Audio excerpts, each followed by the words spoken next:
Welcome to my channel. Will 10,000 steps a day make you fit?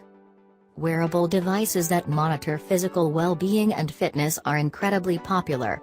The number sold is expected to increase from 17.7 million in 2014 to more than 40 million this year. Personally, I use the Jawbone UP24 and have found it very useful for keeping track of my daily steps and sleep patterns. Most of these devices come set with a default goal of 10,000 steps a day, which is a number commonly associated with a basic or moderate level of fitness. For instance, Japan's Ministry of Health, Labor, and Welfare recommends walking 8,000 to 10,000 steps daily, while the UK National Obesity Forum recommends 7,000 to 10,000 daily steps to stay moderately active. Recent research showed that wearing a fitness tracking wristband, the Fitbit One, did help overweight postmenopausal women increase their activity levels by nearly 40 minutes, and 789 steps, a week. Wearing a pedometer did not have such an effect. However, if you're committed to making your 10,000 steps a day, does that mean you're on your way to becoming physically fit? Walking 10,000 daily steps is a required movement.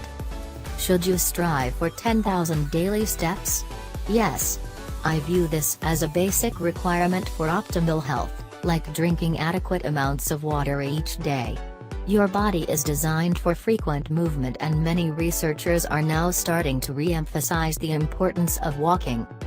According to Katie Bowman, a scientist and author of the book, Move Your DNA, Restore Your Health Through Natural Movement. For example, one study found that walking for 2 miles a day or more can cut your chances of hospitalization from a severe episode of chronic obstructive pulmonary disease, COPD, by about half. Another study found that daily walking reduced the risk of stroke in men over the age of 60. Walking for at least an hour or two could cut a man's stroke risk by as much as 1/3, and it didn't matter how brisk the pace was. Taking a 3-hour-long walk each day slashed the risk by 2/3. The elderly and those struggling with chronic disease that prevents them from engaging in more strenuous fitness regimens would also do well to consider moving around more. While walking is often underestimated, studies show you can reap significant health benefits from it. However, as far as fitness goes, walking will only help you to get physically fit if you're starting out very out of shape. Even then, as you get fitter, you will need to add exercise to your lifestyle, such as high-intensity interval training and strength training, to actually get fit. Walking is not a form of exercise. I don't view walking as an exercise at all, but rather as an essential movement that we all require. The older you get, the more important it becomes. You can be very athletically fit, but if you are sitting all day with minimal walking or movement, your health will most definitely suffer. You can walk every day without needing any recovery days for your body to repair and regenerate. It doesn't tear down your body much, so it doesn't require recovery time. The downside is that walking won't build your body up much either, unless, as mentioned, you are very unfit. For those who are fit, walking is a phenomenal maintenance activity that will allow you to be healthy into old age. Just be sure you have someone knowledgeable seriously analyze your posture.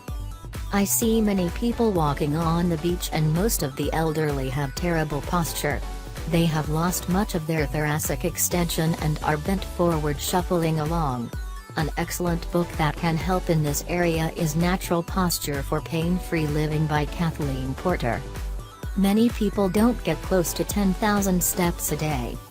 Taking 10,000 daily steps means you've walked about 5 miles or 9 kilometers. Many people do not get close to reaching this goal, which is why fitness trackers can be so useful. According to the UK's National Health Service, NHS, the average person only walks between 3,000 and 4,000 steps per day. I recommend using a pedometer, or better yet, one of the newer wearable fitness trackers, to find out how far you normally walk. At first, you may be surprised to realize just how little you move each day. Tracking your steps can also show you how simple and seemingly minor changes to the way you move around at work can add up. You can break up your daily steps into any size increments that work for you. You might walk for 1 hour in the early morning, 30 minutes during your lunch hour and another hour in the evening. Or you might enjoy taking shorter 20-minute walks throughout your day. Research even shows getting up and walking around for 2 minutes out of every hour can increase your lifespan by 33%, compared to those who do not. Dr. James Levine, co-director of the Mayo Clinic and the Arizona State University Obesity Initiative, and author of the book Get Up!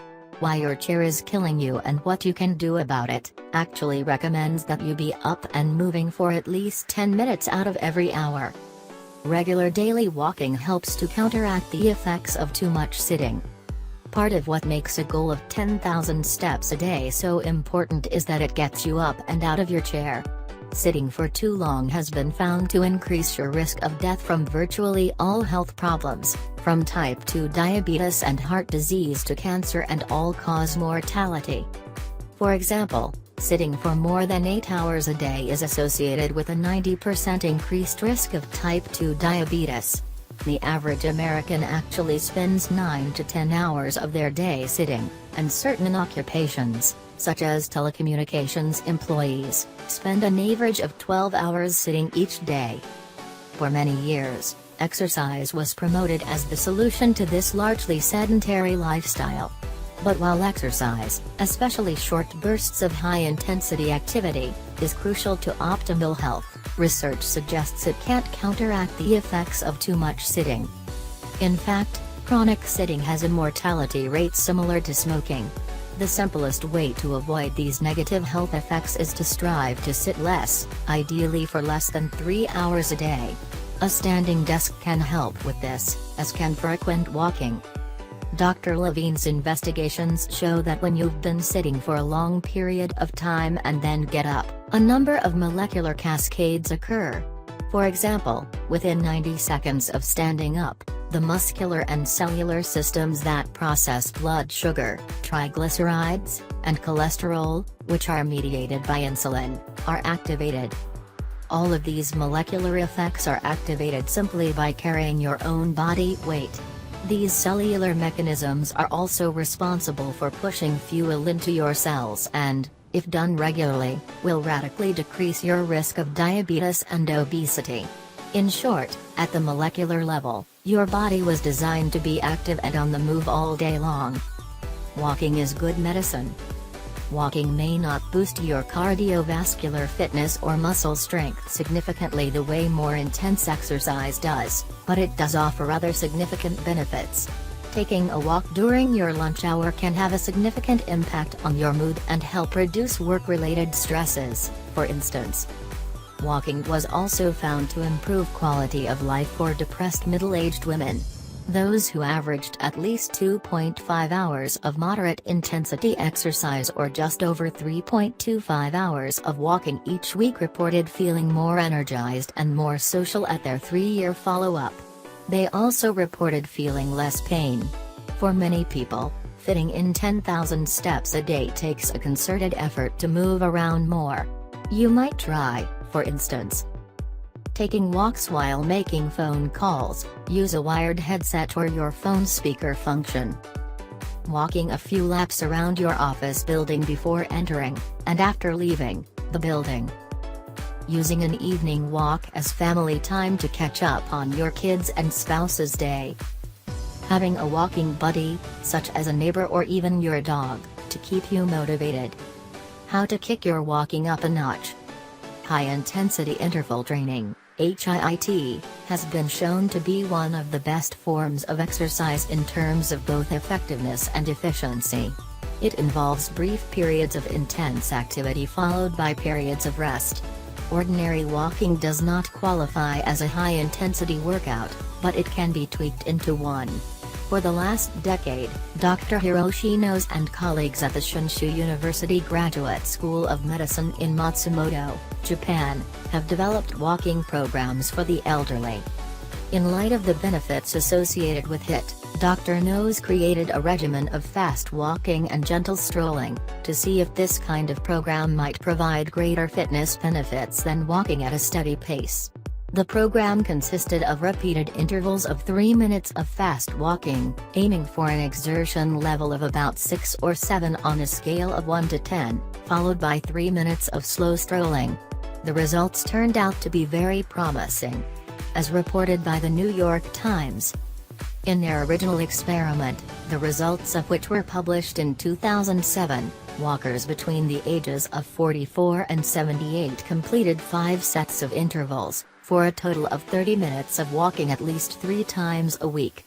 A separate group of older volunteers walked at a continuous, moderate pace, equivalent to about a 4 on the same exertion scale.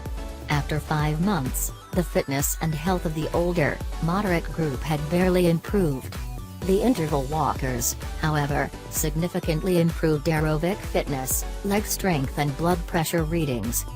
In December 2014, the team published a follow-up report on the participants, noting that 70% were still adhering to the walking program 2 years after the study ended, and the health benefits remained stable. Walking barefoot adds another element for good health. If you can walk in a natural area, such as grass or on the beach, kick off your shoes while doing so. Walking barefoot on the sand or grass has additional benefits that go beyond that of walking, as this allows your body to absorb free electrons from the earth through the soles of your feet, a practice known as grounding. These electrons have powerful antioxidant effects that can protect your body from inflammation and its many well-documented health consequences.